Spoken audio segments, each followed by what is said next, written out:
দিচ্ছেন তাদের কাছে আমি এইটুকুই বলবো যে আমাকে দোয়া করবেন যাতে আমি যার জন্য জীবনে লড়াই করেছি তাকেই যেন আমি পৃথিবীর শ্রেষ্ঠ হাসি এবং সুখী বা তার জীবনে একাকিত্ব যেন আমি কখনো না নিয়ে আসি।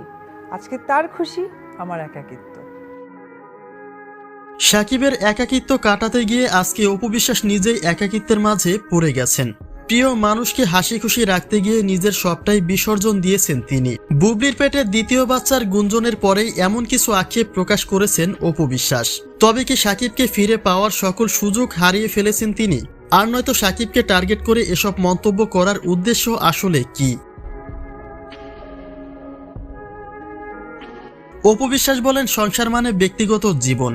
একটা মানুষ ব্যক্তি জীবনে হ্যাপি হতে না পারলে কখনোই তাকে পরিপূর্ণতা বলে না। সাকিব যদি তাকে সংসারে ফিরে যেতে বলে তাহলে তিনি এটা নিশ্চিত থাকবেন যে ক্যামেরার সামনে হয়তো অভিনয় করছেন সাকিব খান।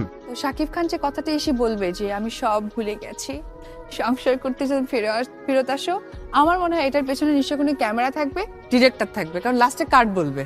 মূলত সাকিবের প্রতি অপু বিশ্বাসের যে বিশ্বাসটা অর্জন হয়েছিল সেটি এখন আর আগের মতো নেই। বুবলির সাথে সাকিবের ঘনিষ্ঠতা এতটাই বেশি যেটা সাকিবকে ফিরে পাওয়ার সকল সুযোগ মুছে দেয়। সংসার মানে ব্যক্তি জীবন, একটা মানুষ যদি ব্যক্তি জীবনে হ্যাপি না হতে পারে।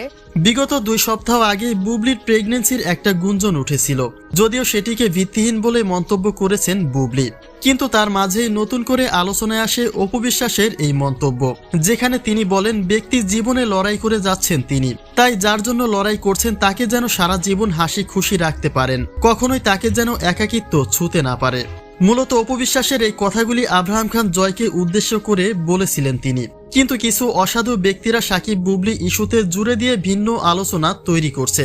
তারা বোঝাতে চাচ্ছে সাকিবকে আনন্দিত রাখতে বুবলির পথ থেকে সরে দাঁড়াতে যাচ্ছেন অপু বিশ্বাস। কিন্তু বাস্তবিক অর্থে তেমন কিছুই বলেননি অপু বিশ্বাস।